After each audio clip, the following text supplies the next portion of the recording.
Hey, everybody. Welcome back to the Hair of the Dog podcast. I'm your host, Nicole Begley, and today we are chatting with Erinn Bridgman about all things money, money management, money mindset. I mean, if you want to make more money, have more money in your life, well, you need to stay tuned. Welcome to the Hair of the Dog podcast. If you're a pet photographer ready to make more money and start living a life by your design, you've come to the right place. And now, your host, pet photographer, travel addict, chocolate martini connoisseur, Nicole Begley. All right, everybody, welcome back. Before I bring on Erinn, I just want to go over a little bit about her background. As a money management and mindset coach, Erinn Bridgman empowers female entrepreneurs to design a business that's not just profitable, but actually grows their personal wealth. Born with an entrepreneurial spirit, Erinn cut her chops by scaling her photography business to over 6 figures in under 2 years, affording her the capital to begin funding the real estate empire her and her husband now run. Ever passionate about supporting women as they uncover their own potential and earning power, Erinn supports female business owners to not just scale their business, but to use it as a means for building personal wealth.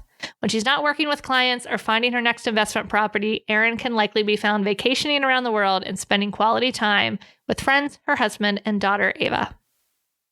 You guys are going to love this conversation that I have with Erinn, and so I don't want to hold it back any longer. Here it goes. Hey, everybody. Welcome back to the Hair of the Dog podcast. I'm Nicole Begley, and today I have a super special guest to share with you guys. Her name is Erinn Bridgman, and she is a photographer now turned money, wealth coach, all the things. Erinn, what do you call yourself? I call myself a money mastery coach. Oh, I love it. It's got a good ring to it. I think Erinn and I was reading her bio before we started chatting, and I'm like, oh my gosh, we are sisters from another mister. I love it. She actually started as a photographer. You love to travel. You like some real estate investing. So I'm like, oh man, we could talk like all day, but you know, that's what we're doing this podcast for. And we'll try to keep it to our normal time, guys. You know, even though I feel like I could probably talk to Erinn for the next 3 hours, I won't. I'm not Joe Rogan. I won't subject you to that. Love it. But Erinn, welcome. Tell us, I guess, just a little bit in your words about your journey and like how you got, well, let's just start how you got started in photography. Yeah. Thanks so much for having me on the show. And I'm super excited to chat, Nicole. So I started in photography back in 2012. I'm like, that was like a long time ago. Right? Yeah. I started in 2010. So I'm like, holy cow. Yeah. Right? And my husband and I had just gotten married, and we needed to figure out how we were going to, make some money. I was in grad school. I had a very low paying sort of grad assistantship. And so we bought a camera with our graduation money and quickly went from playing with it to it becoming a business. And we settled close to Indianapolis and kind of created our wedding photography brand that we then brought in video to and scaled it to a 6-figure brand. And we became grandparents in the wedding industry. I mean, we were doing that for 8 years and have now kind of put the cameras down and doing bit of other things in entrepreneurship, but I always love it. And I love when I still get to pick it up once in a while. It was a beautiful start to our entrepreneurship journey. I love it. I love it. Yeah, weddings are definitely, Heather Lawton, who I do a lot of calls with, I know you listen to some of our podcasts, some of the money ones. She was a wedding photographer for many, many years. And man, it takes a special person to be a wedding photographer. I think most of my audience were all like, there's a small percentage that's like, oh man, that sounds fun. And like part of me, I'm like, that sounds fun. But I'm like, oh gosh, no. I'm obsessed with weddings and love. Yeah. And I would cry at most of my clients' weddings. Aww. And I loved it. And it was like, Brett and I did it together because he did video and I did photo. So it was a fun day together. And I'll always cherish those memories. I love it. I love it. Did you just say your husband's name is Brett? Brent with an N. Oh, yes. Brent. Sorry, mine's Brett with 2 T's. See, we are like. Oh, this is weird. That's really funny. Anyway, we have not worked together because we know our limits. But so awesome. So you were doing wedding photography for like 8 years. And then what kind of got you interested in this kind of like money rabbit hole, I like to call it, because you start to uncover some layers and you're like, oh my gosh, there's a lot to this. And this is really, really fun. Yes. So yeah, it's been a journey. We started in photography. I was working in higher education. I was developing teams and I was a resident director. So I supervised teams of women and was super invested in seeing them develop and grow and empower them. And I knew my time in that field was coming to an end. And we had a really successful photography business. People naturally, they're asking questions and wanting to know, like, how did you grow this brand? And so I kind of envisioned, how can I bring all these different parts of me together, the desire to empower women, my creative business kind of angle. And I was also certified with the StrengthsFinder assessment. So I was doing some consulting and coaching. And so through an evolution of things, I started something back then called Bridging Her Story and was doing some business coaching through that. And throughout the years, as I've really honed in on business coaching, I've seen lots of patterns. Yeah. I attract creative entrepreneurs, just like your audience. And so I saw that one of the biggest blocks, one of the biggest things that I felt I saw that I could help solve is the money stuff. And so just throughout time have created kind of a matrix of a system that helps creative entrepreneurs, both with their thinking and with their money management. And so I think it was just like really just getting to know my clientele throughout the years of business coaching and seeing these patterns. And I'm like whipping out these spreadsheets and on the calls and like organically just seeing how important that was and kind of evolved into what I do now. That's awesome. Yeah, because that whole money management piece is something that is tragically missing in any sort of education. Like you either get it from your parents or you don't, and you have to figure it out on your own. And I think a lot of people make a lot of missteps just because they don't even know the basic stuff. What are some of the biggest mistakes that you see photographers specifically making either in their business or their money minds? I mean, let's do like a mindset and we can talk like an actual management, like actual solid piece. Yeah.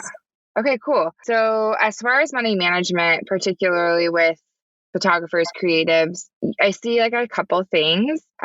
One is, with a lot of photographers, and might be different with pet photography, but there's a seasonality to our business. Definitely. Yeah. Okay. And so we, bring in a majority of our income maybe in 6 or 7 months, and then the rest of the time is a little bit slower. And so our cash flow is, very volatile, we'll say. And so sometimes I think we see ourselves focusing on the wrong areas of like, how do I create more money in this off season versus how do I just like manage it really well, price myself well, do all of the work that's important to be able to pay yourself a consistent salary. Doesn't matter if it's busy season or slow season. So that's when I really see, and paying the consistent salary. I mean, I work with lots of very successful entrepreneurs, and just to say, like, a lot of people are not paying themselves consistently. They're kind of like, okay, if I have to, when I have to, I'll draw off my business. Right. And I think that's a huge misstep for us, both in what are we telling our subconscious then about our value, and also you're going to become bitter. It's not going to be able to last long if you're not paying yourself consistently. So that's important. Yeah, no, I think that is huge. And even if you start off like paying yourself consistently, like if the thought of paying yourself consistently like scares the hell out of you, it's like, all right, well, can you pay yourself, $20 a week? Like just something, start the habit. Because I think so many times with money management and investing and all of those things, it's so much more of a habit that you need to just kind of practice, and a muscle that needs to get in that habitual habit of being like, oh yeah, it's okay. It's safe. Pulling some money out, paying myself is not going to make everything come crashing down. And like you said, being cognizant of that cash flow of oh my gosh, okay, so it's fall. I'm going to like work my tail off now, knowing that I'm going to have this much money in the bank, which will carry me through the spring. So that, because I think a lot of people, if they don't plan for that, then they get to the spring and it gets, first quarter is really slow and they start to panic. And instead of being Yes. able to like actually enjoy a slow season and like do some self-care, maybe go on a vacation, Yes. they're just panicked on, oh my God, I need more money. I need to get people in. And then they're doing this reactive marketing in that first quarter to get people in front of their camera right then and there, instead of like actually taking the time to be like, all right, let's figure out my marketing plan for this whole year so that Yes. they can keep things rolling all the time. It's a hard like trap to get out of, I think. Yeah.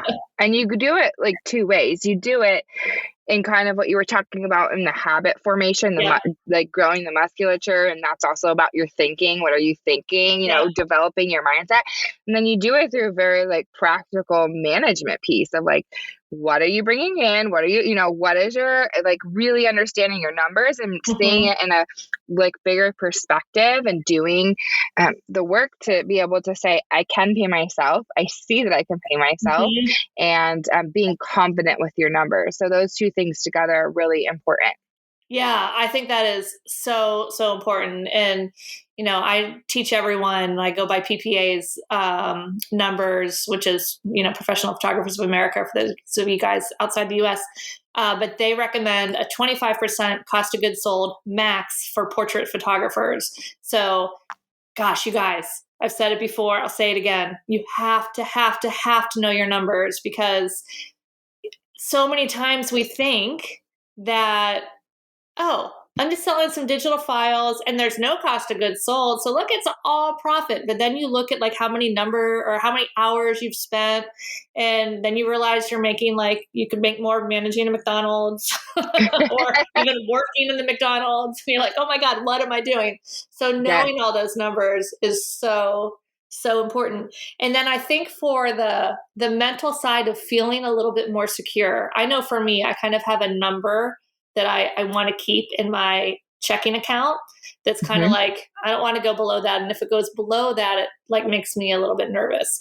Back when I was just me running my photography business and I didn't have a team to pay, like for me, that number was like $5,000. I just wanted $5,000 in my business checking to just know that I had a little bit of wiggle room. And then I also build up like a $10,000 savings account, business savings account, should I need a new computer or a new camera.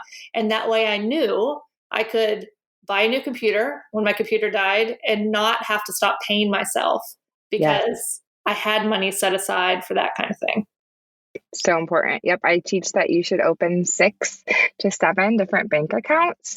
Yeah. Do you do the profit first? I mean, I'm influenced by that, but and having your business checking and your business savings are 2 of those that are really important. So totally agree with you on that. Yeah. I love that. I'm such a numbers nerd. Way back in the day when I was still working in the zoological world and like living, like a normal paycheck life, W-2 life. I've always been playing like the travel hacking game with the credit cards and like putting all my spend on the credit cards to earn the points so I can get the free travel. But you can get in some like big trouble if you don't make sure that you're able to pay that credit card off at the end of the month. So I used to use Quicken. I don't even know if Quicken still exists. But I would use Quicken and keep track of my, like, what money I had in my checking account, what's coming in. And then I had like this, basically, because it was before the time of like being able to automatically pull in like your bank feeds kind of thing. I mean, this is like early 2000s. And then I would just kind of keep a line of like once a week I would log into my credit card and be like, okay, my balance is $1,500. So then I would change that balance in my Quicken to be like, okay, I have $3,000 in my checking account, but my credit card balance is $1,500. So I really only have a balance of $1,500. So that way at the end of every month, I'm like, oh, whatever, the money is already accounted for, which I know for me was super, super helpful. Because I was working as a zoological animal trainer. I loved my job, but like I was like assistant director making not a lot of money, like under $40,000 a year. So yeah, needed Yes. to make sure that I had budgeted appropriately. I love that. Yeah. What are some of the other, like the biggest mindset challenges that you see common in the photography industry? Yeah. In the photography industry in particular, I think there's a lot of fear around, and I think this is universal. I don't think this is just Right. photographers. Even inside the mastermind, this theme came up a lot about like worthiness. So as you dig into money, and especially as creative entrepreneurs who are literally selling ourselves or something that we do, or whether it be our So photography. personal. Yeah, it's very personal. And you know this as somebody who sells an education platform, or me as a coach. Like, it's like, do you want me? Do you want the community I've created or not? It is very personal. And so it can become a real question of like starting to doubt our worthiness. And that is infused with around money too. Like, am I worthy to charge these prices? Am I worthy to have a better life than my parents had? Or is money kind of icky and things like that? So I think that's a big theme I see is like the worthiness conversation. As we are selling something very personal, asking for the exchange of money, and, hopefully increasing our ask by raising our prices and things like that. So I think that's a huge one when it comes to entrepreneurs. And I'd say another common limiting belief is this idea of I have to work really hard in order to make good money, especially as service providers and people who generally, our story is that we fell in love with the craft. We figured out that we could make money with it. We kind of fell into the business side of things, and and then we were charging very little and working a ton, but figuring out we can make money, and just kind of, we need to outgrow that story and rewire our thinking that money is accessible and abundant, and we don't have to this grind hustle culture. There's good in it, but it can also be very toxic. And so that's another common limiting belief I see. Yeah. And I think going along with that working hard, a lot of people feel that if you love what you do, that it's like wrong or immoral to charge good money for it because I love it. Well, I mean, I don't know about you, but I think the world would be a lot better place if people actually enjoyed what they did, and they 100% deserve to be paid for it. Yes, absolutely. Yeah. Yes. Yeah, with that worthiness, I want to jump back there for a second. Yeah.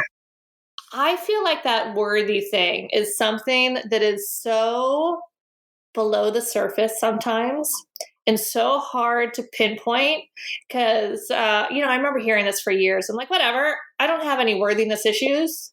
Oh, but I do. And you can tell, I mean, is it kind of, you can tell basically it's like one of those things like, look at your bank account. That's what you think your worth is. Is there like kind of a measure of where you're like, oh, if this isn't going on, like, should I look at this? Because I feel like a lot of people here, that we have this worthiness thoughts, battles in our head between our conscious and subconscious mind, but they don't even know that it's happening. And they think on the surface, oh no, I feel worthy. But yet when they say, they want to vomit in their mouth when they say, oh, that piece is $1,500. Right. So I love how you pointed out that some people don't even know that there's this deeper worthiness. And so some people are drawn into working with me for the management piece. They're like, well, I really need all of that tactical, practical, like my mindset's in a good place, or vice versa. And I think it's very interesting as we do this system that kind of works on both sides. People are like, wow, I really didn't know I had this much to heal from, to untangle, to dive into, to sort of like really face the music around. And sure, it could be you avoid numbers. I say there's like lots of different reasons why we avoid numbers, and one of them is maybe we have an unhealthy relationship with numbers. It's defined us in ways that are unhealthy. Maybe it's our bank account, maybe it's our weight. For sure that's part of it. But I think like in in the process, when I work with clients, we like go through our money journey and we think about like, I have some specific things we do and we figure out like, what were those stories that we were told that were positive, that have instilled really amazing values in our life? And what are the things that from a very early age that we've been playing on repeat in our subconscious for 20, 30 years that are very limiting? And that's where like lots of worthiness stuff comes up, whether maybe, for example, like one client, like talking about her mom and how her mom modeled, like always was sacrificing, and a good mom, like, you know, was always thinking of other people, paying for other people, managing other people, and didn't prioritize. So then when it came to this challenge of her stepping into being a wealthy woman, she had this like, but my biggest example of this, you know, she wasn't living a life that felt like she was worthy of that. And so she had to really come against that, you know, okay, like I can afford to buy a Peloton. I want, you know, I'm being challenged, but like, I'm actually having a problem with worthiness around this, around, am I worth the money, you know, for this thing? And so I think it can surface in so many different ways, especially as we do the deep work of untangling some of our money stories and our past and our history. And, you know, I mean, when we go to raise our prices, oh boy, that's like a really good time to like face some of the music with worthiness and like, will people even pay? Am I worthy? Or, you know, looking at other people in the market and comparing ourselves. And so I think it's like a lot. I've just seen it as a very common theme. Yeah. Yeah. And I think the first this actually goes into like a deeper level worthy. You know, some people might look back on their background. For instance, I had a great childhood, and my parents got divorced when I was 11, but it was amicable. There was like, you know, it was no nasty anything. My childhood before that was great. Like you look back and you're like, I don't have any money issues. Like there's nothing on the surface. It's like, this is what caused your money issue. Or you can like see easily if you grew up like, you know, without enough food on the table or like something like that, you can see like, oh, that's obvious that there's going to be something there that's shaping your money relationship and your worthiness issues. But even when you feel like, well, I had everything I needed, like we had things that we wanted, like there's still pieces there. And whenever you run up against that little bit of resistance, that little voice in your head that's like, oh, it's time to raise your prices. Oh my God, what? No. Like, oh, there's something now to dive in there. And yeah, it can be so many things. You know, for mine and like that work hustle thing, I know one of my money stories that still, I still totally haven't squashed it yet. It still pops up every now and again is this like, it could all go away, like saving for a rainy day, or like I find myself sometimes like not promoting things because I'm like, oh, well, I've got to save that for when I really need it, you know, and, you know, and I think that comes from my dad worked in the mortgage industry. And so 2008 was not a good time or the few years after that. So it's like, and I was an adult when I saw that. So it's not even anything that I had as a kid. But you know, like all these things, and then just all the society, even just chatting on the news, oh, inflation, oh, the market, oh, Bitcoin, oh, this, like you're hearing that. And that's like settling somewhere in your subconscious mind. It's like, oh, wait, should I worry about that? I think we should worry about that. Right. And our brains are designed, you know, to keep us safe. Right. So our brains are naturally attracted to the negative in order to prevent and keep us safe, like, you know, and so you have, and I'm sure you know this, and we've talked about habit, like we have to do constant work around money and confidence and belief in order to like really keep our brains on track. And I love that you're so honest to say like, I still have these thoughts sometimes and I still have, and that's the truth. I don't think we ever like arrive. Like even as here I am, a money mastery coach. I have to nurture what's up here, you know, and I have to do that work. It's not like we've arrived somewhere. It's just that maybe we have the tools to handle it a little bit better. And, and you uncover one and be like, all right, I'm good there. And it like that uncovers something else. You're like, oh, but I didn't know that was there. Yeah. Where did that come from? Right. Exactly. Oh, I love this. Yeah. I mean, this is all of these things are just become really a lifelong journey. And it's so important to have some tools to, I think the biggest thing that we need to do, which I always talk about, is like awareness, like figuring out what it is you're looking for, or like what emotions that you should like be keeping an eye out for, that you can be like, oh wait, something feels off or resistant or hesitant or yucky about this. Like, let's dive into this, and use that as like a cue, basically, to like grab that spotlight and be like, what is in that deep dark corner? And then, like, it's like as a kid, when you're looking under the bed and it's dark, it's like really scary, but you grab your light, you're like, oh, I'm feeling this way because that happened. Okay, wait, that makes sense. It doesn't have to affect me this way. Like, I'm safe here. Right. We have more control than we think. It used to be thought that we once you're an adult, you really can't change your brain. You can't, it used to be only thought that could happen in childhood, but we have a lot more control and ability to mold ourselves even now, and I think that's so important. Yeah, absolutely. And it is proven with actual scientific studies, guys. Yes. peer reviewed, not just Facebook reviewed. Yes.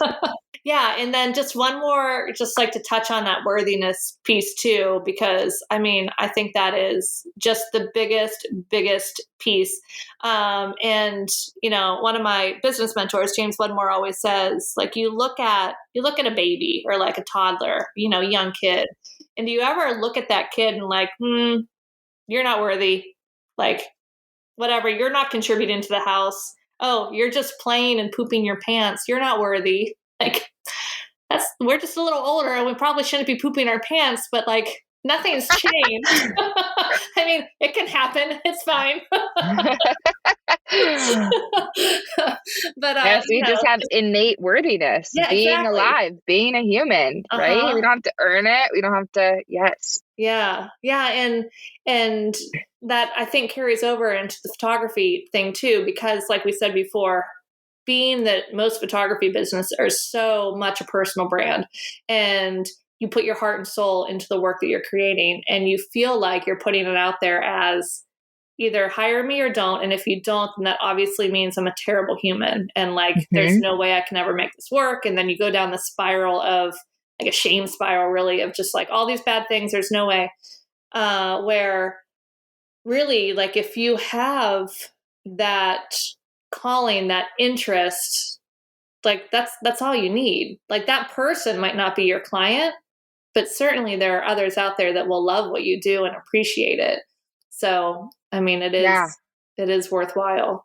And harnessing that story. I think that's what can keep you in the game and knock you out of the game in entrepreneurship. And in my one-on-one work, we go more into depth around sales and sales strategy. And, when it comes to that type of stuff, like what we were just talking about, like, it's a numbers game, and that's not personal, right? There's industry standards of what converts and what, okay, if you're converting at 30, 40%, that might be amazing for where you sit in the marketplace. And so every no you get, you're just closer to a yes, and you just kind of have to neutralize that. And as somebody who used to literally do, I think, the hardest form of sales, knocking door to door, you really had to, and people were literally slamming the door in your face, screaming at you. It had to be like, okay, just keep on going. Because if I just keep knocking on doors, I'll get a yes. It's just statistics. Yeah, right. Oh my gosh, that is so very, very true. But that's the other thing I want to talk about too, is with this kind of getting past, we've talked a lot about our worthiness and feeling more secure about what we're selling. Actually, I have two thoughts. Let me jump on this one first. I'm going to ask you, when was there a time that you were like, this is a bit more than I anticipated spending, but I am so excited to buy this. Like, here is my credit card. Like, let's do this. Oh my God, I'm so excited. Oh, that's such a good question. I feel like it actually was an investment I just made. Yeah. And I guess I don't necessarily, I guess I didn't think it was too much. I mean, it's a decent amount of money, but I'm just like, I hired someone in to do a lot of my marketing and visibility inside of my business. And I know that she's worth every penny. And I believe so much in my mission and what I'm doing that I'm like, take my money, please, Right, you know? Yes. So I feel, money is just I think an exchange of energy, right? Mm-hmm. Money is a form of energy. When we give someone money, they give us something back. And when you feel really aligned and like the money I'm giving, even though it's quote unquote a lot, Right. it's not because of the value I'm getting back. Right. I don't know if that answers that question, but it does. It does. I wanted to ask you because that is exactly what our clients feel when they are hiring us. So all of you guys out there, if you're like, oh my God, no one's ever going to spend $3,000 on a pet photography session, they will. And they will feel just like that. They will feel just like, you did whenever you bought something you were really excited for. And then likewise, like when we go out to dinner and the waiter comes over, or server, or waitress, not PC, please don't come after me, guys. I love all the service industry. I worked many years in the service industry. Anyway, when the server comes over and asks if you would like dessert and brings a tray of dessert and tempts you with all these beautiful goodies, like, are you angry if you're not going to have dessert that night? And you're like, I can't believe that person asked me if I wanted chocolate cake. The nerve, which is what I think we think our clients are going to do if we ask them, hey, would you like an album? Hey, would you like to add on the digital files? We think that they're going to come back to us and be like, you money hungry, just like, I can't believe you. A lot of times, right, those things come from our own lack of confidence or our own stories. Like what we put onto our client is like, no, actually, that's your thought that you need to work through. And I always talk about sales as just being the next level of service that deserves an energetic exchange of money. Yeah. And, if we are full of integrity in our pricing and what we're offering, we're just seeing a client need or a desire that we're saying, hey, I think an album would be really fitting to what you would love. And I want to offer it to you. Of course, that costs money, right, but we're not being sleazy about it. We're serving our clients. And so once we wrap our heads around like that type of thinking with sales, I think it becomes a lot easier. Yeah, agreed. I always like to say, that selling is just serving. Like if you're coming at it from a place of truly the intention is, I'm going to serve this client, you cannot go wrong because that intention is there and they can feel that for sure. I want to circle back though to before when we were kind of talking about like goals and like a little bit more of the nuts and bolts of managing and planning. Do you have any advice for, photographers just with trying to figure out financial goals or trying to get from that point of like client to client, money coming in to like actually having money in the bank, using that business as a way to grow their wealth and just what kind of the first steps are for that? Yeah. Okay. I'm going to go at this from a money management angle, but of course there's a whole pricing strategy angle that we could talk about as well. So, we can dive into it if you want to, but so I think it's very important for you to get nerdy with it. And I'll just kind of talk from like my methodology, but of course people can do this however they can get the piece of paper out if they want, if they don't have a fancy spreadsheet and all that. But put down on your, what are on your books?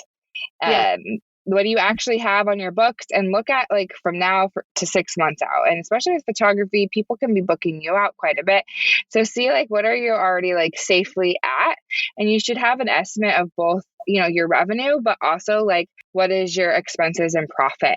Because of course, when you sell $3,000, that's not $3,000 going into your personal bank account. It costs you money. So, you need to look at those things and then based upon industry standards, based upon your past year of what you did, you need to then start to do projections. So start thinking about, okay, well, I can probably guess that I'll get 2 more sessions booked this month at these prices, and that will cost me this. And you put that down on your books, and you kind of do that out. I have my clients do that out as a quarterly practice. And when we're first getting started, I like to see it for at least 6 months, because we have to have that bigger vision when we're starting to make decisions like, can I purchase this camera, or can I pay for this education, or those types of things. You can't just look at what you have on your books right now, because we know that's not the reality of your income for the next 6 months. And if you don't do that, you're going to keep yourself in scarcity. Also, when you start to literally plan towards that, when you start to see, okay, I feel like I can generate, $4 more thousand this month, and next month 5, and that, I'm like, you see also the totals of that, and you see, okay, like, this is what my bank account is going to be like when I see the cash flow. This is going to be where I'm at month over month.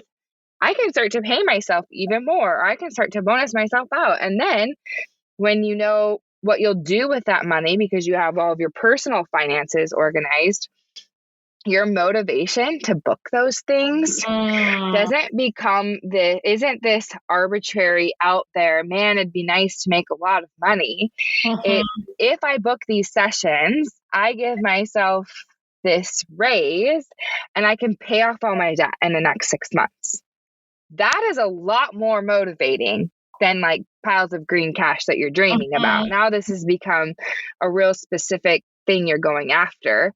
And then with all of that nerdy management stuff, you're going to figure out a way to meet those goals. You're going to, okay, I have 2 okay, I'm going to reach back to old clients, or I'm going to talk about this on Instagram. I'm going to DM some people that have sent, given interest before. And so then you create action out of those intentions that you've got this motivation tied to. And right away, without even talking through pricing strategy and sales strategy, you're going to make more money. It's just going to happen. I love that. And that specific goal, the specific why, I think is so critical and important, because I hear so many people like, I want to make more money. It's like, well, here's a dime. That's more money. Right. Like, how much more money? What are you going to use that money for? Just it gives your subconscious and just your motivation like something to work towards, instead of just this like arbitrary, I want to make more money, or, in the photography business, like, I want to hit 6 figures. But why? Like, what are you going to do with that? What does that make possible for you? You could actually start to ask, why do I want 6 figures? Okay, because then I can pay all my bills. I could do this full time. All right, well, why do you want to do this full time? Well, because I want more freedom in my life. Okay, why do you want more freedom? Well, because I want to feel secure. Why do you want to feel secure? Like, you can go down like these 8 layers deep. Probably after 3 or 4, it gets really hard. But then you can really start to see like what those values are and what's driving you, and just might uncover a money story or 2 in the process. Absolutely. Yes, you have to have, when you do goal setting, when you do all this money stuff, you're bringing it into focus, and you're bringing it into like, what is the desired feeling? Like, what do you want to feel? What do you want to accomplish? Like, who even cares if you hit 6 figures or not? Like, many 6-figure entrepreneurs are not happy, or aren't profitable, or, it's like, is it a status we're going after? Like, what are we really going after? And as I've worked with clients, and we, people are afraid to like really face the music, see the numbers. Well, sometimes the story is really good. I'm like, okay, so your goal is to buy your dream house.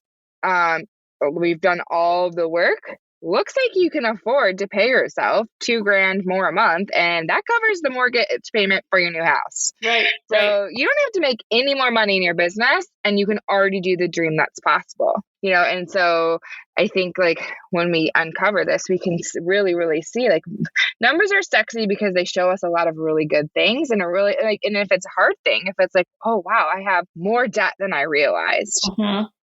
that happens. Mhm. Well, you can do a lot more about that knowing that you have the amount of money that than if you just brush it under the rug and just like hope it goes away. It's not going to Yeah. go away. No, it's going And to get you're like, worse. yeah, and your awareness of it, like you talked about awareness before, now brings it into focus. You can do something about it. Yes. Yeah. Is there one last question before we wrap up? Yeah. All of that planning is like, it makes a lot of sense, works really well for people that have been in business a little bit. And they're like, they kind of know their average sale. They kind of have an idea of clients coming in. Does your advice change at all for someone, like basically, what's the best way to start like getting yourself in this abundant mindset and to the place where you can feel worthy, start paying yourself in your business for those that are just starting their business and haven't quite cracked the code on the consistent clients yet? So is there a different way they need to approach that as they're in that business build up stage? So on the management side of things, I'd like to say, please build your musculature early. Don't do the work of doing this for years and then having to relearn, unlearn bad habits and have to, now you've got a lot bigger numbers, a lot more numbers that you have to. So on the management side, I would love to say, start now, manage the money now, do your P&L sheet monthly, look at that, set financial goals for yourself. I like to encourage like weekly CFO meetings in your business. So set up time weekly for that. So on the management side, well, it might not be as complex. Start early. And then as far as the mindset side goes, I think it's super important. And I think, routines, morning routines, evening routines are really easy places for us to plug in spaces of building our mindset. So when I'm working with people, we always kind of look at like, what are the routines you have in your life? Okay. And then how do we start to bring in, like affirmations or bring in meditation or journaling or resources so that you're nurturing this part of your headspace. So there's a couple of books I love. So super practically, You're a Badass at Making Money by Jen Sincero. I love that one. Jen Sincero, she's amazing. She's hilarious. And I tell my clients, treat that like you spent $500 on it, like it's a really nice course. Do all the prompts in the back, do the journaling. I also love Denise's Get Rich Lucky Bitch. That's a great book. So brilliant people have that talk about money have put all of their knowledge into, not all of it, but a lot of it into a book that you can buy for $15. Yes. So maybe start even like while you're getting ready in the morning, listening to that on Audible, doing things like that are habitually growing your money hustle is huge. So those are some things I would say. I love that. That is fantastic. And yeah, those are two of my favorite books. I got to look back on my thing behind me. Hold on. What's one of my others? Oh, Pam Grout. Hold on. It's right here. Hold on, everybody. No, not that one. Oh. This one, have you read this one, Pam Grout, Think and Grow Rich? No. She's amazing too. If you like Jen, you will love Pam Grout. And another fun one, what's not money mindset, but it is like quantum physics experiments of like your mind's power, is E Squared. Also by Pam Grout. So I'm reading one right now called Why Woo Woo Works, and it's kind of more, it's very cool. Yeah. Oh, awesome. I'll have to add that one. I haven't heard of that one either. Yeah. Right. And Rachel Rodgers' book right now, she just released it. We Should All Be Millionaires. I'm partway through that one. It's really good. I haven't read that one. It's a good nice. one. All right. I love, like, I go on vacation. I'm like a personal growth book junkie. Heck yes. So people are like, you should read a novel. I'm like, no. I don't read novels. I don't have time in my life for a novel. Okay, all right. I don't find pleasure in that. That's some random belief that I have that I'm not worth the time to read a novel. But I really enjoy them. Yeah, I would prefer to read a personal professional development book over a novel any day. I know, me too. They're just like, I don't know, like this is as juicy as a novel, in my opinion. Yes, I love it. But anyway, all right. This has been so good, Erinn. I really, really appreciate it. Let us know a little bit about where people can find you and how they can learn more about you and potentially work with you. Yeah. Well, thanks for having me on. I loved it. Man, we went deep. Woo, worthiness. I love it. I love it. We could keep this conversation going, but again, it's not the Joe Rogan show. We're like an hour. Oh, right. Yeah. So you can find me. I'm most active on social on Instagram. My parents gave me a very unique spelling of my name, so I'm going to spell it. It's at ERINN_Bridgman, BRIDGMAN, no E on bridge. And then I know this is going to be airing before the Money Mindset Mastermind launches. So if you are someone who wants to harness both your thinking around money and your management around money, I highly recommend the Wealthy Woman Accelerator. And you guys can get on the wait list for that. It's going to be amazing. Awesome. Yay. Well, Erinn, this has been so great. Thank you so much for taking the time to chat with me. I had a blast. And I'll have to keep in touch and can't wait to just see how all this goes. You guys out there, let us know what your biggest takeaway was. Send Erinn a DM over there on Instagram. Let her know that you appreciated her conversation. And I will see all of you guys next week. Thanks again, Erinn, for being with us. Yes, thank you. If you enjoyed this podcast episode, go ahead and take a screenshot of this episode on your phone and post it up there on your Instagram stories, and be sure to tag us at Hair of the Dog Academy. And we would just love to see how you're listening. And full disclosure, sometimes we just like to give away a little pet photographer swag in the form of Hair of the Dog t-shirts and sweatshirts. So what are you waiting for? Go ahead and share that screenshot of this episode. And don't forget to tag us at Hair of the Dog Academy. And while you're there, maybe you want to jump on over to our account and see what we're up to on the gram. Would love to connect with you. Thanks for listening to the Hair of the Dog podcast. This was episode number 126. If you want to check out the show notes for access to any of the resources that we mentioned, simply go to www.hairofthedogacademy.com/126. Thanks for listening to this episode of Hair of the Dog podcast. If you enjoyed this show, please take a minute to leave a review. And while you're there, don't forget to subscribe so you don't miss our upcoming episodes. One last thing, if you are ready to dive into more resources, head over to our website at www.hairofthedogacademy.com. Thanks for being a part of this pet photography community.